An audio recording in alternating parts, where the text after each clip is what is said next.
So, as you probably all know by now, Alex Jones has been ceremonially booted from the womb that is YouTube out into the wide ether, where we will still be able to spread his message because, hey, Alex Jones, remember, existed long before YouTube.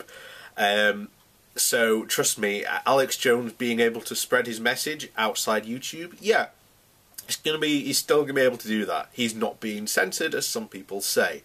Now, how do I feel about it? Well, yes, on some level, I absolutely agree with YouTube here. Look, this is a guy who has spread misinformation, promoted things like the Sandy Hook massacre being a conspiracy, which has led to the families of the victims being harassed non-stop. He went to court over this, and where he made a court in which he made to the court his claim he was an entertainer and shouldn't be taken seriously. So here we have a guy who has done this time and time again. And not all of that, what about, what's the yogurt company called now? Chobani, who sued him for making up lies about him and his factory. Yeah, you can just, there is a massive list you can just go down again and again and again of just times and things he's done. And he's gotten away with it for so long that I think what basically happened, he thought he was invincible. Now, it turns out he wasn't, because you've had, again, a strong number of people going, hey, people like this need to stop, especially in the light of the lawsuits that happened, where he is, especially, well, not Alex Jones since the Sandy Hook. I think he's been relatively quiet on that front. But other people, basically following his leads, still spreading ridiculous conspiracy theories based on the fact that they are viewing and watching Alex Jones content and just repeating the same ludicrous nonsense. Now, the big question is a lot of people are saying is that they agree with Jones being kicked off for violating the terms of service. Great, should have been gone a long time ago. Purely for the fact, even though a lot of people claim that YouTube are like really hard cracking down on people, the actual evidence to suggest that they actually do this is generally not there. YouTube doesn't tend to act a vast majority amount of time unless there has been some sort of really big blowback, or there is actually a big call for a general change to happen. And, Jones is finally gone. He's still going to be perfectly fine without YouTube. Yeah, he's lost a main source. It's like basically someone saying, okay, you're no longer allowed to watch TV anymore, basically. Well, he's still got his radio show. There are alternate sources where he can use his podcast. I have no doubt he'll go to Minds, which is the intellectual dark web place to go. It's where all the cool kids hang out. But the other thing that people are saying, does this set a precedent? No. I really don't think it does. I think if you read YouTube's reasoning for this, of him breaking terms of services, I think this is something that has been a long time coming. Alex Jones is a constant breaker of terms of service. Again, there are a litany of things we can go through. Just, even some of the stuff that I've mentioned, although is lawsuits promoting the Sandy Hook, the Chobani stuff, and that's just scratching the surface. I'm pretty sure if you went in depth, you could find a ton of stuff that Alex Jones has done and said over the years that have broken terms of service. But then again, there are other YouTubers that have broken terms of service that are still on this website. So, YouTube very often doesn't act in its own best interests, and I sort of do and understand that, because at the end of the day, This is where I come from. YouTube is a business, and I've said one of the biggest things people do not understand about YouTube is the advertisers have probably the biggest influence over anything you can think of about YouTube now.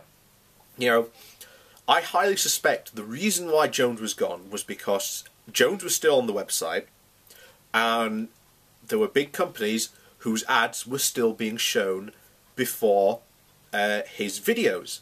Now, I've said this before, that advertising is a really strange world when you get into it. A company, let's take Coke for instance. Let's say Coke finds out one of their adverts appeared before an Alex Jones video. Well, first things first, their PR machine goes, oh Jesus Christ, what video was it in front of? What was Alex Jones saying? Because the instant implication of that in the advertising world is that you somehow support Alex Jones's message and you are endorsing what he said.